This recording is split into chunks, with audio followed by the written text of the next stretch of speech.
Kaibigan, kumikita ka ba sa mga pang-araw-araw mong binibili sa tindahan? Katulad ng sabon, shampoo, sabon panlaba, toothpaste, kape, at iba pa? Hindi, di ba? Gusto mo bang kumita habang bumibili ng mga ginagamit mo araw-araw? Welcome to DLC Philippines Share Economy Incorporated, ang tindahan ng bayan. Habang bumibili ka ay maaari kang kumita ng 6 to 24% rebates sa lahat mong binili at 3 to 24% sa binili ng mga kasamahan mo, plus 10 to 27.5% dividendo bawat 15 days. Ano pang hinihintay mo? Tumawag at mag-text sa taong nag-share sa'yo sa magandang balitang ito. DLC Philippines Share Economy Incorporated, the company of the consumers, by the consumers, and for the consumers.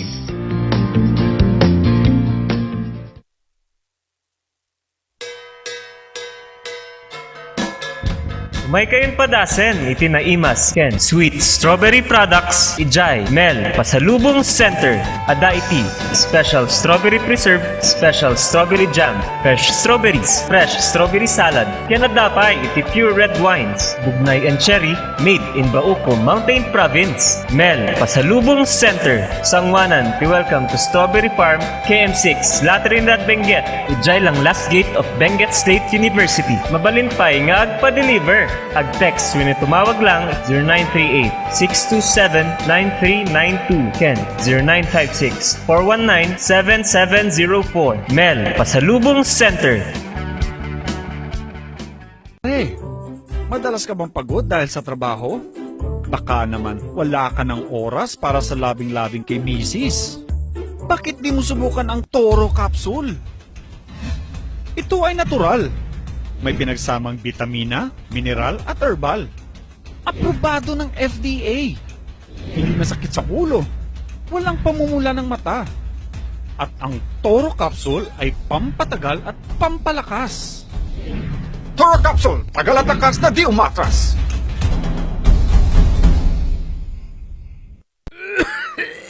Dad, may RoboCuff tayo. Nak, mag-RoboCuff syrup na. RoboCuff! Sarap kasi! Orange flavor! Ano ba ito? Ang tigas ng ubo ko! Ma, RoboCuff kaagad. Dito sa bahay, basta't para sa ubo, lagi akong handa. RoboCuff kaagad. Sa ubong may plema, RoboCuff. Matigas na ubo, RoboCuff. Ubong may allergy, RoboCuff. Sa kahit anong klase ng ubo, RoboCuff na. Sa RoboCuff, talo ang ubo. RoboCuff. Sa unang simptomas ng ubo, mag-RoboCuff ka agad. Arrest the cough with RoboCuff. Nalaka, nga magatang ba ti masapul mo? Tara na sa Kurirang Enterprises. Dito matatagpuan ang kalidad, matibay at abot kayang presyo. Araw-araw ba namang sale dito sa Kurirang Enterprises? Meron silang cabinets, mga salamin, mga pang-opisinang upuan, tables, at marami pang iba. Kaya naman pag may nagtanong kung saan ang punta mo, sa Kurirang Enterprises. Meron din silang blankets, kitchenwares, speaker sets, at sports machines na pampaseksit pampaganda. Kaya naman kaibigan, tara na sa Kurirang Enterprises. Matatagpuan sa Abanao Street at Nagilian Road. Kaya naman kaibigan, sama-sama nating sabihin, Kurirang Enterprises. Sa panahon ngayon, dumadami na ang reasons to be stressed. Humihirap ang trabaho at lumalaki ang challenges. Kaya importante ang chill. Na kayang sabayan ang stress mo. Embassy Whiskey. Its smooth, oaky flavor helps you unwind after a long day. Kaya relax, slow down, and chill muna tayo. Embassy Whiskey. Imbak na daw pagkailians. At mga Car Ranger. Alam mo, si kaya na ngayong pandemya, kinakailangan nating mapangalagaan yung ating kalusugan naman. Indeed, sabi nga nila, health is wealth and we really need to protect ourselves. Ikaw ba, Kap, paano mo inaalagaan yung sarili mo? Alam mo si Kena, itong ating Pau de Arco Herbal Capsule naman, napakabuti po naman ito para sa pangangalaga ng ating kalusugan. So araw-araw tayong umiinom yan, lalo na sa pagharap sa ating programa. Ito yung iniinom natin para may parating natin ng mas maganda ang ating programa sa ating mga kababayan. Parehas pala tayo, Kap. Yan din yung gamit ko. Tunay nga na quality products ang offer ng Aldrich Corporation. Ano pang hinihintay ninyo, Kailians? Sabay-sabay nating pangalagaan ang ating kalusugan. Siyempre, Car Rangers, laban sa pandemya. Tunay na garantisado, Ito ang Pau de Arco. Mahalagang paalala, ang Aldrich Pau de Arco Capsule ay hindi gamot at hindi pwedeng gamitin panggamot sa anumang uri ng sakit.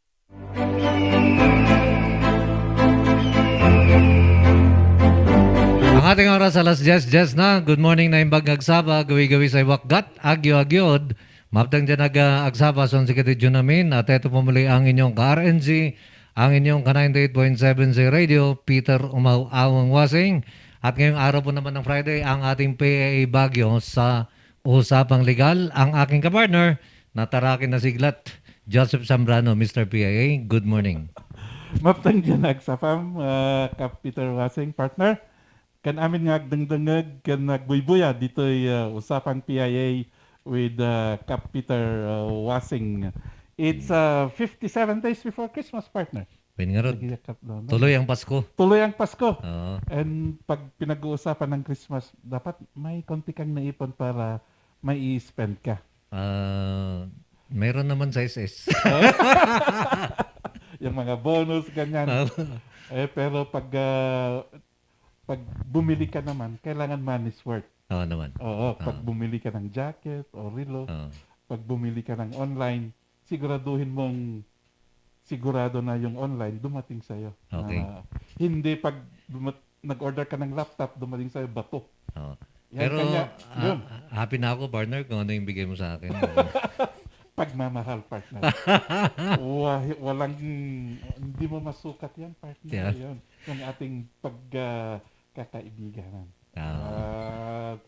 At alam mo, partner, maganda yung magiging topic natin ngayong umaga dahil kasama natin ang ating DTI. Department of Trade. Department of Trade. So, para sa inyo mga katanungan, sa ating mga listeners, sa ating mga viewers, text mo lamang yan sa 0999-3070-649.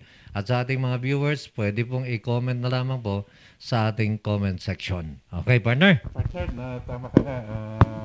Tayo'y pinaunlakan kahit busy siya kasi Consumer Protection Month po ng ngayon. Celebrar natin. Ang ating panauhin ay si Attorney Sam Gallardo. Siya ang namumuno. Siya ang Provincial Director ng Department of Trade and Industry, Baguio, Benguet. Magandang umaga, Attorney Sam. Magandang umaga kasamang Joseph at kay Cap Peter. Nimbag nga bigat kada kayo maamin ngagdangdangag dito'y programa tayo in RNG and also simulcast in Z Radio. Yun. Okay, partner. Yes, siguro ang unang katanungan, Attorney Sam, ano ba ang Department of Trade and Industry? Ano ang sakop po ninyo na isang opisina? Pag sinasabing DTI, ano yung mga ini-enforce ninyo? Ano yung mga tinitignan ninyo? Okay. Ang Department of Trade and Industry ay isang national government agency na namamahala sa pangangailangan ng ating mga micro, small, and medium enterprises at ang pag-protect sa ating mga mamimili or yung mga consumers. Yung tagline nga namin dati-dati is championing business and championing consumers. So, ako po, lumaki sa DTI. Ang primary function na pinerform ko noon is in the area of consumer protection and business regulation. Pero we also extend services para makatulong sa mga maliliit na businesses natin so that they can survive and thrive, lalo na ngayong pandemic. Napakaganda niyan, lalo na kayo pa lang na namahala yung mga kahit maliit na business, small, medium, mga business na yan. Kumusta po sila at paano natin tinutulungan nabanggit nyo, lalo na ngayon sa pandemic, kumusta? Lalo na yung mga maliliit nating mga negosyante, Attorney Sam Gallardo. Ayun, tama-tama. No? To tell you honestly, nung 2020, ang laki ng tama sa kanila ng pandemic. Significant yung mga losses din nila. In fact, a large number of them, yung mga startups, medyo nagsara temporarily. Pero ngayon 2021, may nakikita naman tayong development. There are some who are opening up again. Siyempre dahil nako-control or na-manage na natin yung sitwasyon natin ngayon. Yung services na binibigay natin sa mga MSMEs natin, focus on trainings. Meron tayong mga KMME programs na binibigay sa kanila. Pero ang innovation namin starting last year, yung pamimigay ng livelihood kits sa mga napiling micro, small, and medium enterprises. So meron kaming programang tinatawag na Livelihood Seeding Program sa negosyo, serbisyo sa barangay. At dito sa Baguio Benguet area, we've been able to give more than 200 livelihood kits with a value of 7,000 pesos each. This November and December, meron kaming last push. Magbibigay uli kami ng 200 livelihood kits in Baguio City, La Trinidad, also Cabayan. At magpo-profile pa kami kasi we will hit the ground running sa 2022. Magbibigay uli kami ng livelihood kits starting January. So ito yung push natin para mabigyan ng pagkakataon yung MSMEs natin na makarecover at bumalik sa sigla ang ating ekonomiya. Alright. Partner, Attorney Sam, napakaganda ito, no? Timing na matutulungan natin ang ating mga small business. Sino mga qualified attorney na binibigyan ng Department of Trade and Industry? Yung binibigyan natin ng livelihood kits are usually mga existing businesses na nasa micro category. Ang pagpo-profile namin, we need to look at yung number of years in operation nila, kung meron na silang existing equipment, at saka yung readiness nila to implement yung kanilang mga respective business plans. Kasi syempre, kung hindi ka pa handa or hindi mo napaghandaan yung pagpapatakbo ng negosyo mo, baka kailangan iba yung intervention na ibigay namin sa kanila. So we ask them to join trainings first para matutunan nila kung paano magpatakbo ng business. Yung mga medyo alam na nila kung saan sila kailangang pumunta in terms of running their enterprise, at ang problema lang nila is kailangan nila ng equipment o kaya kailangang mapalitan yung inventaryo ng kanilang mga binebenta. Yun yung mga malaki ang pag-asa makatanggap ng livelihood kits. So, yun. Nagre-refer kami syempre sa mga existing na recommendations ng mga barangays. Pero ultimately, yung decision nasa profile. Sino bang pinakahanda and who's ready to take the leap.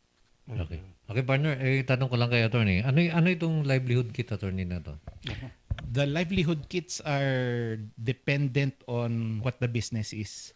So kung kunwari, manicurista ka, ang ibibigay sa yung livelihood kit will be yung ginagamit mo bilang manicurista or barbero. Pagka ang trabaho mo naman or negosyo mo is paggagawa ng mga food rugs, meron kaming ibibigay na sewing machines and other raw materials that you can use for your business. In fact, dito nga sa Baguio, yung last run namin, nagbigay kami ng 75 livelihood kits. Tapos iba-iba siya. Depende dun sa pangangailangan ng negosyo. Paano, attorney, kung ang negosyo mo yung inuman? Magbibigay ba kayo ng beer, ganun? Sasalain muna namin yung mga nag-a-apply for livelihood seeding program. Kung hindi man beer siguro, kung kunwari restaurant siya, o resto bar. Resto bar na lang. Hindi yung alak ang ibibigay namin siguro, baka ang ibigay namin yung mga upuan, lamesa, yung other implements na pwedeng gamitin para gumanda naman yung business nila. Okay. Alam mo, partner, ngayon ko lang nalaman to. Meron ba lang ganun? Kailan ba ito, attorney, nag-umpisa? Nag-umpisa kami mag-distribute ng livelihood kits noong 2020. Kasi noong 2019, ang ginagawa lang namin noon, Kinikwento lang namin kung ano yung mga serbisyo ng DTI. Pero Okay. napansin namin kapag ganun lang, na disappoint yung mga pinupuntahan namin sa barangay kasi parang no action talk only kami. Ayun, kaya based on the feedback we've been getting from them, nag-decide ang aming secretary si Secmon Lopez na dapat may bigay kaming tangible sa ating mga MSMEs at yun na nga nabigyan ng livelihood kits or nagbigay sila ng budget for the procurement of livelihood kits for our MSMEs. So, yung mga follow-up ko, yung kagaya ngayon mo lang nalaman, yung gustong mag-apply na qualified, saan sila pupunta, Attorney Sam, please? Meron kami mga scheduled na orientations or briefings. So ipapaalam namin yan usually sa mga local government units at sila naman ang magi-invite sa mga prospective na MSMEs para makinig sa aming programa muna. And then after the program, nagbibigay po kami ng papeles at mga ibang documents to enable them to give us information para makita namin kung eligible nga sila o hindi. Yung eligibility requirements lang naman namin is meron ka bang existing business, gaano nakatagal yan,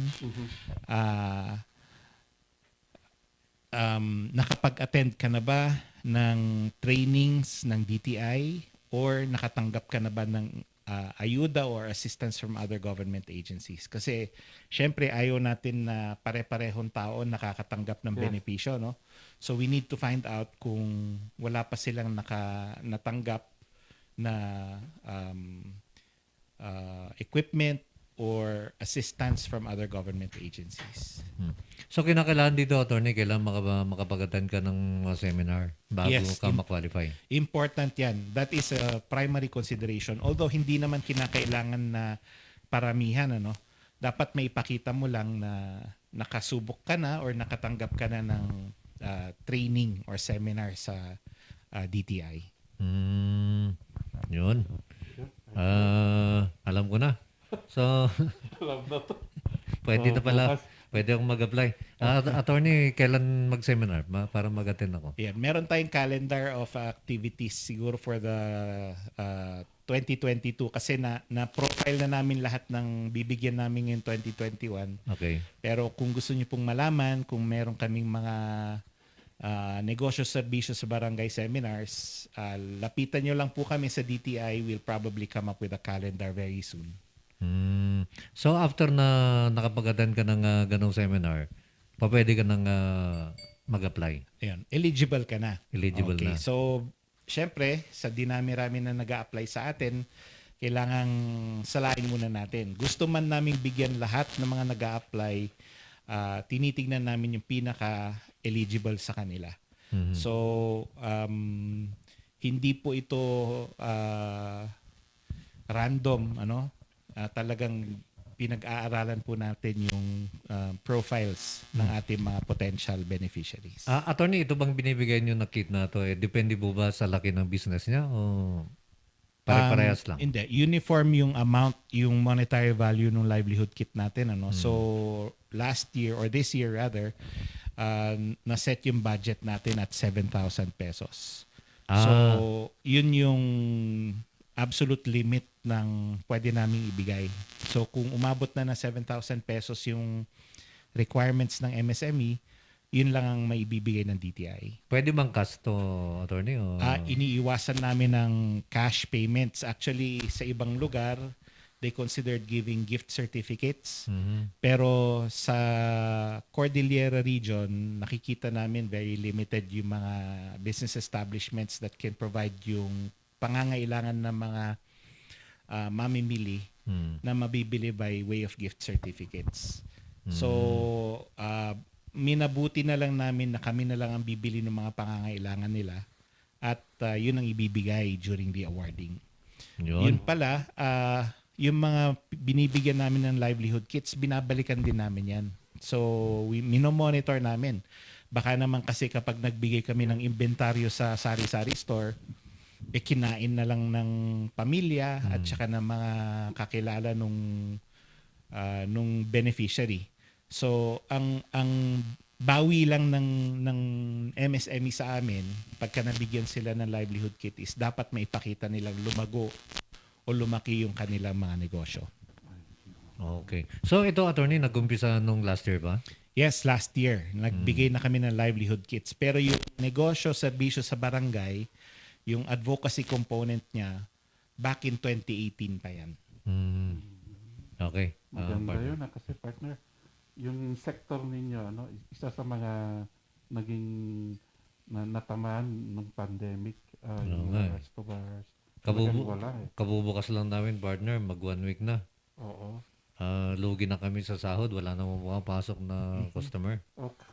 Parang nakuha na yung mga tao na lumabas. Oo. Takot din yung mga tao na maglalabas eh. Oo. At saka ngayon, nauuso na ngayon yung online na Manood ka na lang. doon ka na lang mag-shopping, doon ka na lang bumili kung anong gusto mo, doon ka na lang magpa-deliver. May application pa ngayon na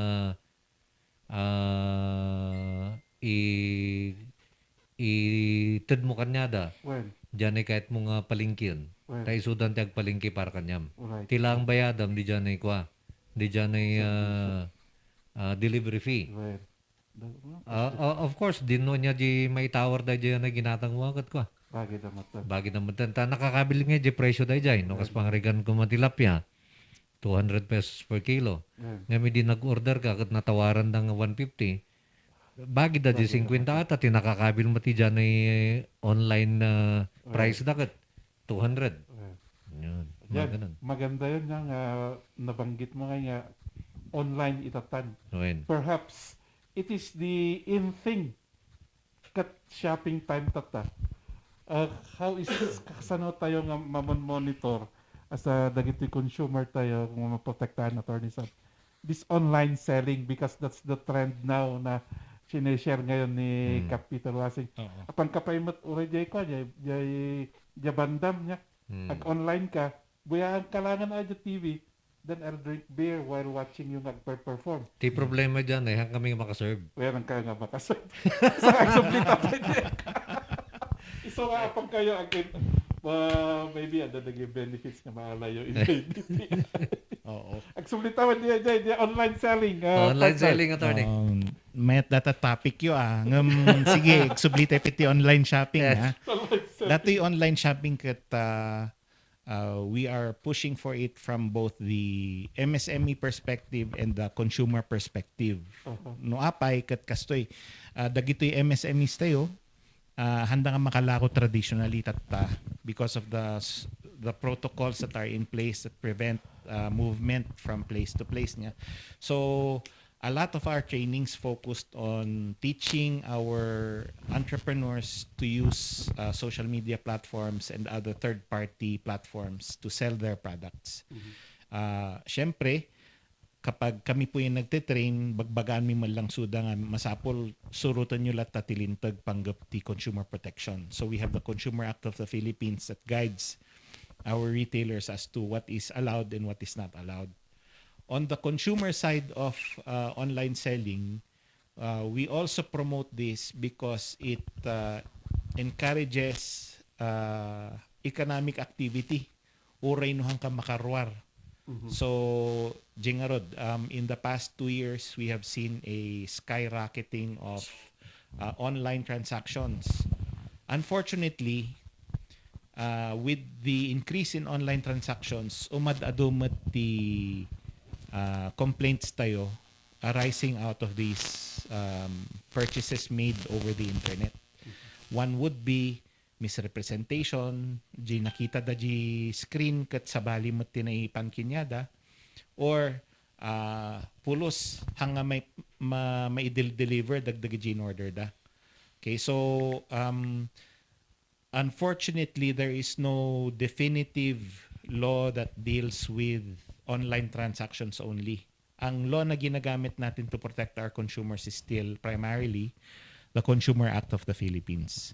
So, kung meron po kayong mga reklamo about your online transactions, We still go through the process of mediation and adjudication through the Consumer Act provisions.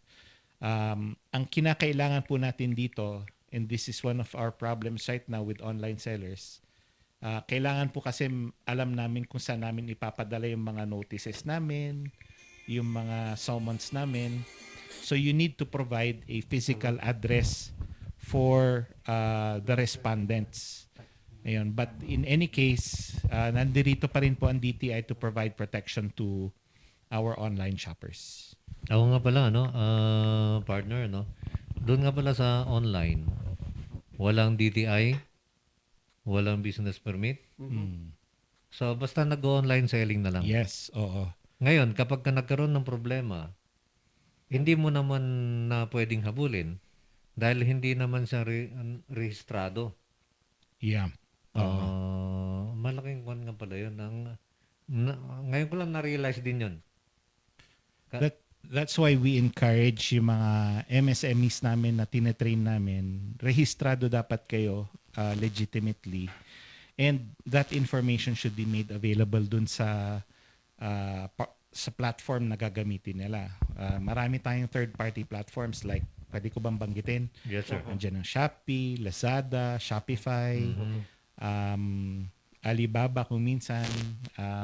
These are platforms na mas madali natin silang hanapin kasi responsibility ng third-party platform to maintain that information or allow interaction between the consumer and the online retailer. Nagkakaproblema tayo, halos lahat ng mga complaints natin that involve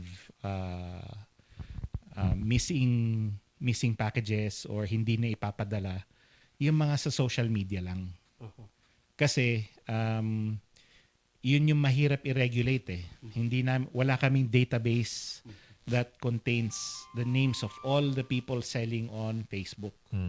Hindi ko naman nila lahat kasi there are a lot of legitimate retailers that have presence on Facebook or on Instagram or on Twitter. Pero meron yung mga taong gumagawa ng fake na shop. Oo. Tapos nun, dami nilang pinopost na maganda.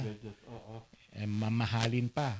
Pero pagka nag-order na, naibigay na through GCash or some other method of payment yung bayad, yun, nawawala na ng bigla yung ating online retailer. So, we'd like to warn our consumers na hindi dapat sila na bibighani kaagad sa ganda ng mga dinidisplay. Dapat mag-research rin sila dun sa mga retailers na nakikita nila online. Alam mo, partner, nagka-problema ako sa ganyan sa online, no? Ilang beses na akong umorder dyan. Pero pagka-deliver, mali yung item o di kaya yung nakita ko doon sa post nila, parang hindi naman ganun yung dineliver. Hindi naman ako pwedeng magreklamo sa nag-deliver. Wala siyang alam doon. Yes. Yung trabaho lang niya, sir, ang trabaho lang namin po dito, i-deliver lang po ito. Yes. Iba pong company kami, hindi po ako empleyado nung inorderan ninyong company. Empleyado po ako ng mga nagdi-deliver ng kwan, ganun. So wala nang kwan, attorney, walang magagawa na eh. So, maliban na lamang kung ayaw mong tanggapin. Tapos ang gagawin naman nung rider, magpipicture kayong dalawa na deliver na hindi mo tinanggap. Ibibidyo ka niya.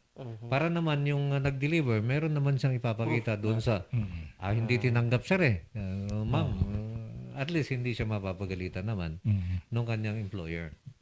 Yan ang kagandahan ng third-party platforms kasi kung ang consumer pwede niyang i-rate yung online seller, pwede ring i-rate ng online seller yung mga consumers kasi they need to be registered also to be able to buy sa platform, ano. So ayun, you do that at your own risk also. Ang nakakatakot lang talaga yung mga nasa Facebook at saka other social media kasi ang dali-daling gumawa ng account eh. And syempre, nakukuha din sa magandang layout, magandang litrato, yung ibang consumers natin, parang kwan din po yan, parang actual store din siya na kinakailangang kilatisin mo ng mabuti yung produkto as best you can at i-research mo rin kung lehitimo yung media page na yun. Nakikita natin, partner, tama sa attorney sa nasa risk ng bumibili. May mga nakita tayo na kung siya ng laptop, pagdating, bato yung laman. Pero advance payment na. Ito pa yung isang risk. O yan, partner. yung binanggit mo, nagbayad ka na. Kwan. Tapos yung dineliver sa iyo hindi katulad nung ina-expect mo. O di kaya baka hindi na i-deliver. Yun. Meron nga akong gustong-gusto kong magkaroon ng isang gitara na Taylor kung tawagin. Meron akong nakita sa Facebook, attorney. Ang ganda. Kanya lang, bayaran ko muna bago ipa-deliver. Niisip ko naman, paano kaya to? Ang laking presyo nito. Kung binayaran ko to at hindi na dineliver, paano ko to abulin? Yeah.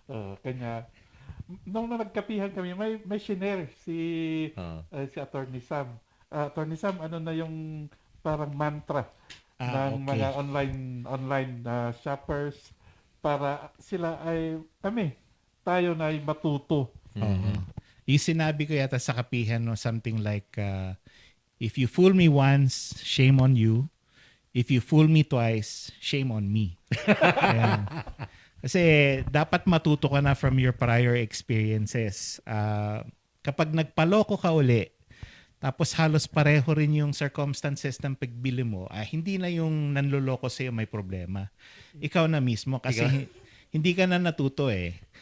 So that's something that we'd like to remind our viewers at mga listeners natin ngayon. Kung minsan, nagkakamali man tayo, hindi natin maiwasan mangyari yan, matuto tayo dun sa experience na yun. At lumapit po kayo sa amin, sa DTI. Wag po kayong mag-hesitate na baba sa amin yung mga problema ninyo. Pero kapag naulit-uli yung problema, meron ka nang kailangan pag-isipan ng mabuti. Kasi baka naman medyo matigas ng ulo mo, ayaw mong makinig sa advice ng mga nagpapayo sa'yo about how to become a smart shopper. To give you an example, merong isang shopper nagreklamo dahil binili daw siyang cabinet. Alright. Okay? Nung dumating sa kanya yung cabinet pala sa kanya is dull cabinet. So, galit na galit siya. Sabi niya gano'n, niloloko niyo ako. Ano mong klaseng kalokohan to? Alam ko mura, pero bakit ganito yung binigay niyo sa amin? So, tinignan namin yung page kung saan in-advertise yung product. It's specified talaga na dull cabinet siya. Tapos, nandoon pa yung measurement nung cabinet.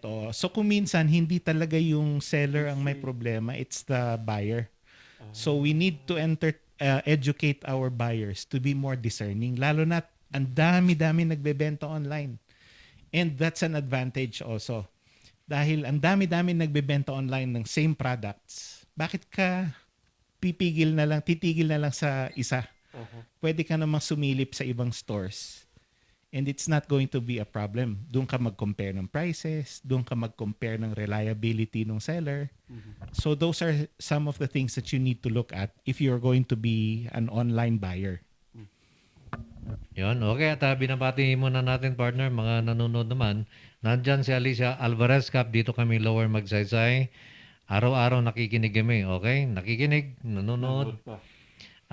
Manang Jane Dulnuan from US of A. Nasa California ito. Good morning po, Attorney Gallardo. Kuna naman. May tanong, may comment siya rito eh. May online kami dito but directly from the store or market. We don't have shoppers. The stores have their own delivery people. Okay. Oo nga pala, no? Oo. Mas okay pala yung ganon. May Yung, store siya. halimbawa, may online banggitin na natin. Halimbawa, si Chongsan, may online siya. Alam mo na merong legitimate na store. Yes, oo. Parang ganon. Order ka ng pagkain kay Good Taste. Alam mo na may Good Taste dyan na restaurant. Ano? Iba naman yung mga pinopost lang na kung gusto mong umorder, ay i-deliver ko si. Mine. Ipa-mine ka ng... Ikaw mahilig ka sa mine. Paano yung mga mine na yan? Pa-mine and then there's a drop area. Drop point area. Ay, mga live selling. Ano? Live selling. Yung mga live selling, ano? Oo. Ilang beses ilang beses na akong bumili dyan. Kung hindi malaki, maliit. Okay na. Okay na, tapos ako pa yung may kasalanan. Sabi nila, hindi nyo, nakalagay naman dyan, sir, kung small, medium o large, eh. Dapat alam niyo yung sukat niyo kung nadakidikan niya nga, eh. Oo nga, no? Yung mga ganyan talaga, yung mga nagla-live selling, caveat emptor, yung prinsipyo sa batas, or let the buyer beware. Kasi they make representations on screen or on the social media platform. Nasa sayo na talaga kung tatanggapin mo yung risk that comes with, of course, buying it in that format. Pero usually yung mga products like electronics na brand new, yan yung mga may warranties or guarantees that have to be respected by the online retailers. Okay. Nanonood din, partner, Emperador Tagumpay. Thank you, Emperador. Kay Winter, good morning, Idol Joseph Gunana. At kay Ma'am Christy Palen, good morning, Kap, with your guests. Attorney, listening, Gunana. And from Ricky Ducas, kay Motherly. Thank you, Motherly. Good morning. Si Ricky? Hi. Si Ricky Gunana. Hi, Sir Joseph. Ricky. Nice to see you with the Kap. Ikas naman ni Ricky na maminsan mental health. Pag-usapan natin yung... po Nurse Ricky. Maraming maraming joke. It was never a dull moment with Ricky Ducas. Eto, partner, may mga katanungan dito galing kay Sixto. Idol Cap, Idol Joseph at sa guest from DTI. Nauso po ngayon ng online shopping, online food delivery. Anong payo po ninyo? Yun, katatapos lang yung ating ako na kasi nagbukas doon eh. Galing naman kay 59, good morning po Cap at Sir DTI. Tanong lang po, gusto ko po sanang magnegosyo ng bulaluhan. Kaso po, wala po akong puhunan. Pwede po bang lumapit sa DTI? Salamat po. Lita ng Tumay. Usually kapag mga ganyan gusto maghanap ng capital, marami po tayong pwedeng i-refer. Sa DTI po meron kaming Small Business Corporation. Sila po yung nagpapautang sa amin. Sa mga hindi sa amin sa mga negosyante for capital infusion or expansion of their business. Meron din pong special program ang local government of Baguio. Ang alam ko nga mas advantageous yung pautang ng city government kasi very very minimal kung meron mang interest na pinapataw dun sa loan applicant. Yun lang po ang hinihingi namin pagka gusto nyo pong umutang. Kahit saan naman po ang i-require nila is dapat meron kang magandang business plan, meron kang maipakitang pamamaraan ng pagbabayad at ma-establish mo na talagang engaged ka in business. Kasi iniiwasan natin dito yung mga tao pumupunta umutang hindi naman ina-apply sa negosyo nila. Ayun. Oo nga, tamang sabi ni Attorney Sam, nagpapautang ng siyudad. Yes. Pero nung huling nagkausap kami ni Attorney Lulu Tabanda, wala naman daw nangungutang. Kaya intense ang umutang. Ang kailangan talaga dyan, you have to have a business plan. Kasi kapag wala kang business plan, it will not move forward. Hindi mo ma-establish na talagang para sa negosyo yan. So, ayun. Anyone who's interested in availing of a loan, pwede po. Basta pakita nyo na may paggagamitan kayo na negosyo at may kakayanan kayong magbayad. At saka ang DOLE din, attorney, meron din. Meron ding assistance ng Department of Labor and Employment. Ang alam ko, for displaced workers din, meron din sila mga programs na ganon. We usually work with them. Kami rin po yung nagbibigay ng konting training sa entrepreneurial development for them. At may katanungan, partner, si Motherly Gunana. Attorney, ano po ang pwedeng service o assistance na binibigay ninyo sa mga pharmacy? Similar to what other establishments ask from us, pwede rin po kami magbigay ng training sa kanila para gumanda yung store operations nila. Pero ang kapartner po namin kapag pharmacies ang business establishment, syempre yung FDA. Okay.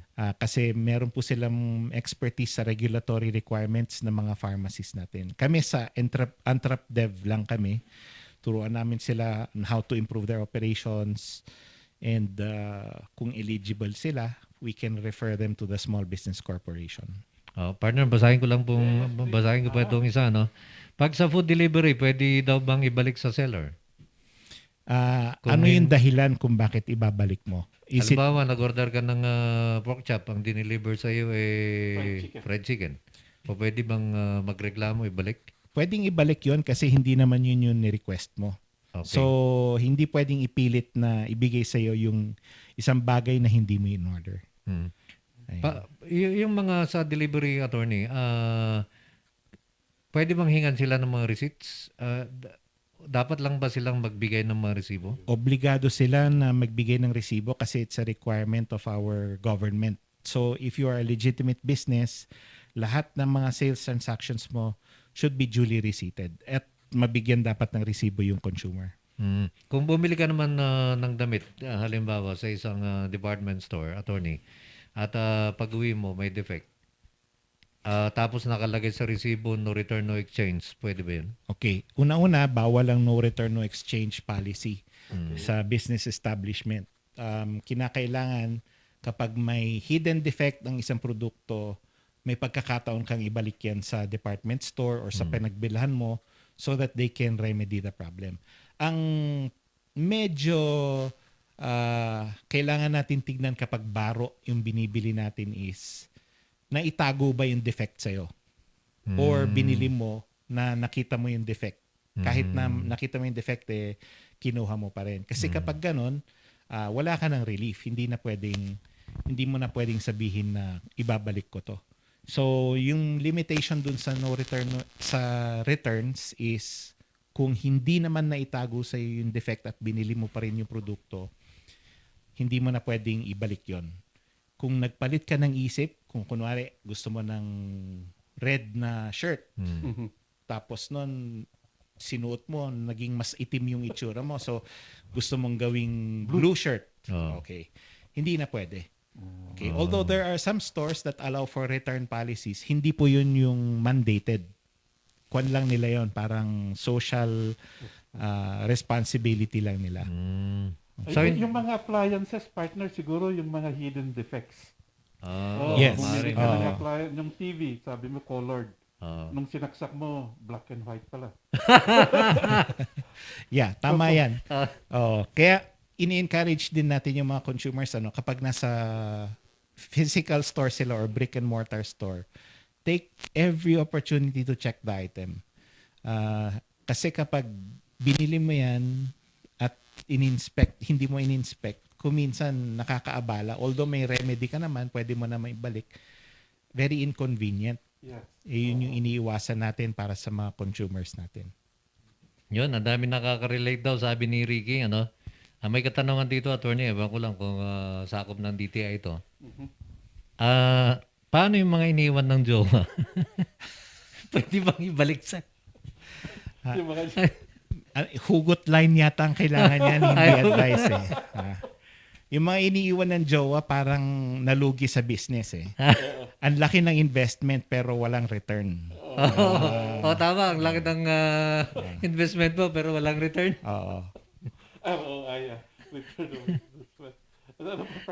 Sige, partner. Okay na ako rito. Yung quality naman, Attorney Sam, yung quality standard na mga binibili. Paano natin nalalaman yung ako'y mamimili? Paano ko bubusisihin? Lalo na pag halimbawa, ang bibilhin ko ay Christmas decor or Christmas lights. Ano ang titignan ko na talagang ito ay dumaan sa quality at saka dumaan sa DTI standard? Okay. Meron tayong mga almost, ang alam ko parang almost 100 products that are covered by mandatory certification. And usually yung mga products na to involve health and safety ng mga consumers natin. Just to give you an example, yung mga lighting natin, yung fluorescent lamps, LED lamps, appliances like yung rice cooker, stoves, ovens, coffee, ano yan, yung mga air pots, they have to pass yung ating mga mandatory Philippine national standards.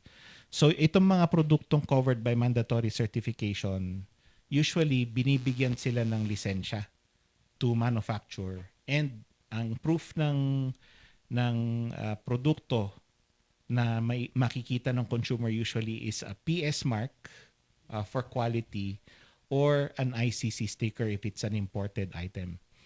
Yun yung kauna-unahang dapat tignan ng mga consumers natin. Second, always make sure that you test the products before you bring them home. Kasi kahit na manufacture yan ng PS licensed firm o di kaya may nakita kang PS mark, there's a possibility that may defect yung produkto. So take the time to check the item, make sure that it works before you bring it home. And then pangatlo,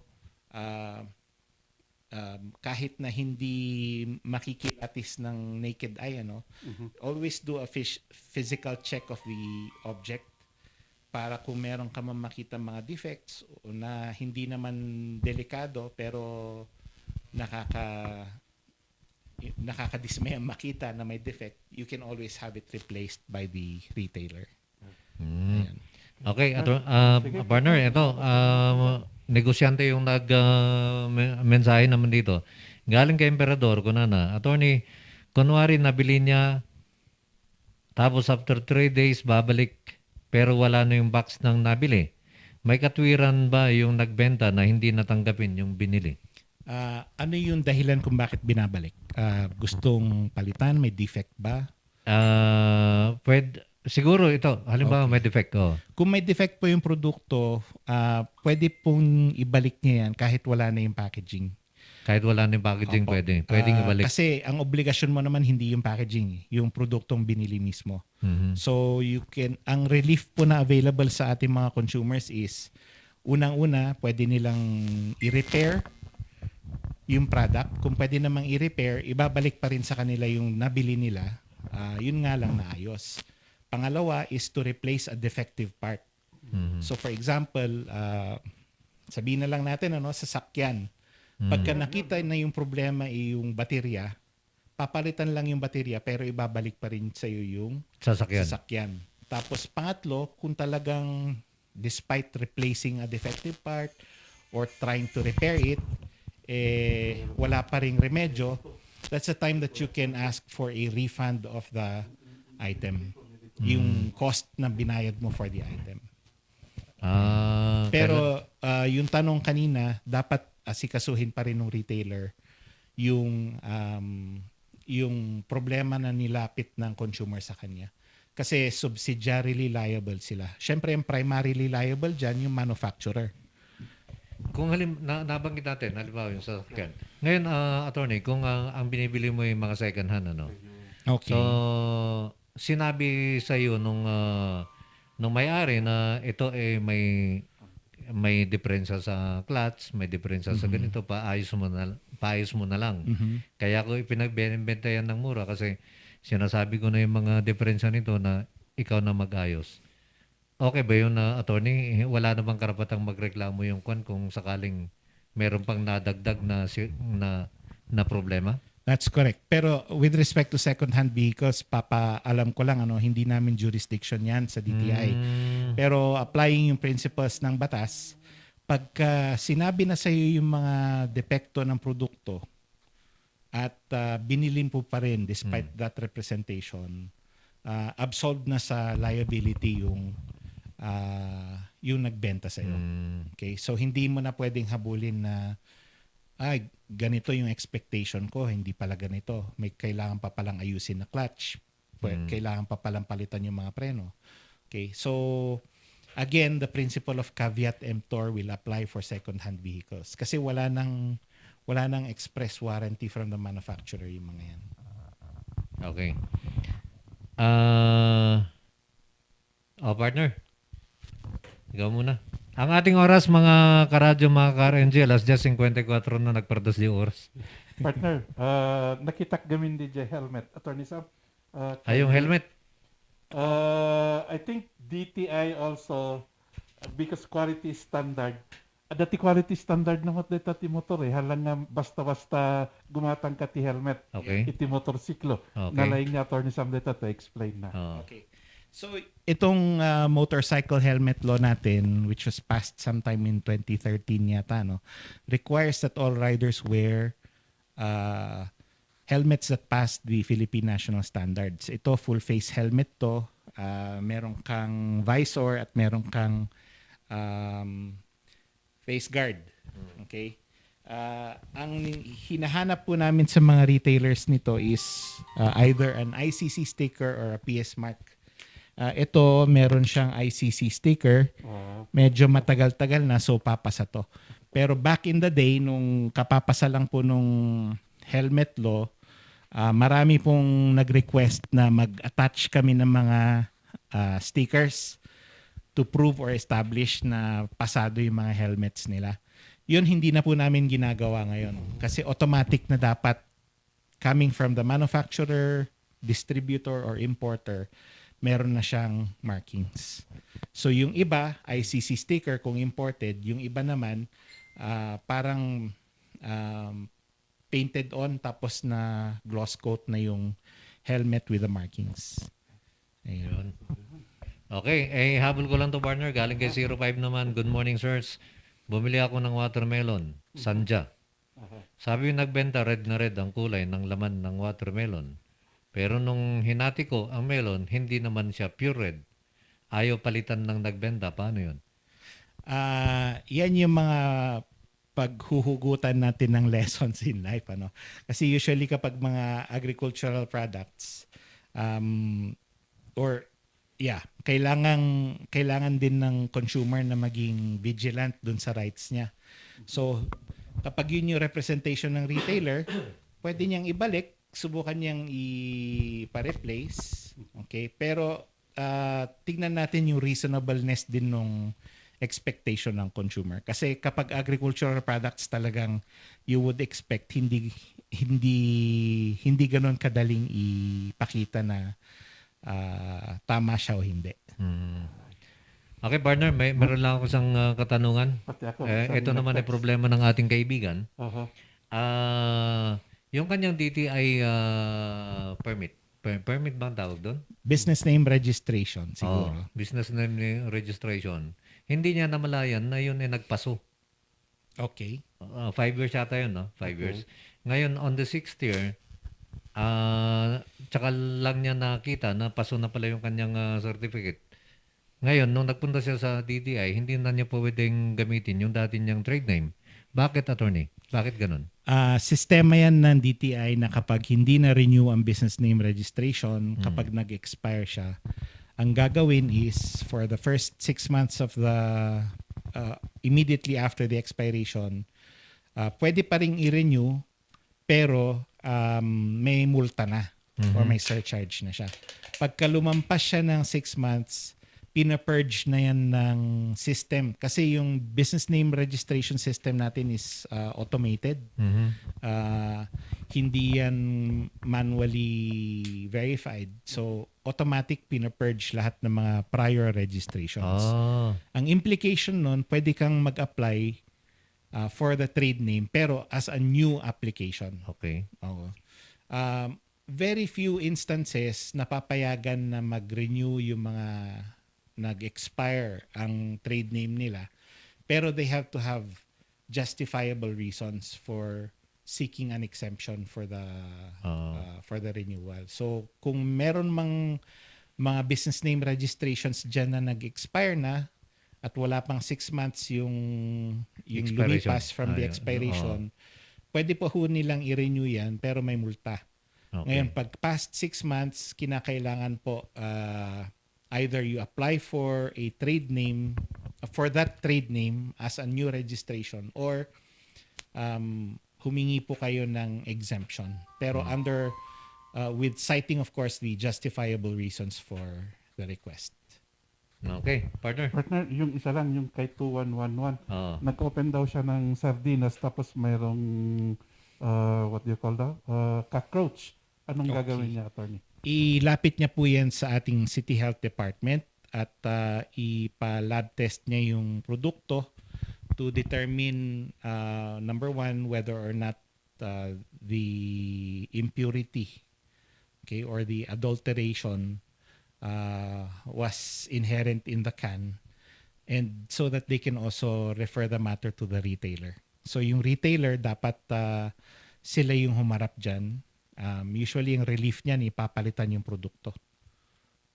So that's what we could advise for people na may adulteration yung mga nabili nilang produkto. Ayaw ko lang, partner, kung may kinalaman ng DTI dito, may katunungan dito mula kay 83. Apay sa bali baka no te permit agla ko te arak kan sigarilyo dagiti sari-sari store. Baka meron tayong mga restrictions imposed by the local government unit. Although ang alam ko, kapag yung sari-sari store mo is located, I do not know if it's 500 meters from a school. Hindi sila pwede magbenta ng sigarilyo under Republic Act 9211. Barangay hall yata, ganun din yun. Parang ganun din yata. But with respect to sigarilyo and arak, baka that the existing LG ordinance that regulates the sale of these items in their areas. Yun. Okay, Barner, ang ating oras, alas 11 punto na. Okay, papaalam na tayo, partner, kasi partner, may susunod pang guest programa. So maraming salamat kay Attorney Sam. Yung message mo na lang, Attorney Sam. So, ito, patapos na po ang ating Consumer Welfare Month. Ang theme po ng ating CWM is Digital Consumers, the New Normal. So, lagi po namin pinapaalala sa inyo, kung walang maloloko kung walang magpapaloko. So, inform yourself, keep yourself educated about your rights and responsibilities as consumers. Nandirito po ang DTI para tumulong sa inyo. Maraming salamat po sa inyong lahat. Maraming salamat, partner. Attorney Sam Gallardo ng Department of Trade and Industry. Alam po namin na busy po kayo, pero pumunta po kayo dito para educate ang ating mga manonood at nakikinig. Ako po si Joseph Zambrano ng Philippine Information Agency. Maraming salamat sa RNG, sa Z-Radio, kay Kap Peter Wasing. Have a safe weekend kasi medyo 3 araw ang ating weekend. Nag-open up na po ang ating tourism. So mag-ingat-ingat po tayo. Palagi, safety protocol. Kapito Wasing? Okay, at sa lahat po ng tumakilig sa ating programa, maraming salamat po sa inyong lahat, sa mga nag-text, sa mga nag-comment. Antabayanan po ang ating usapang legal, Friday edition.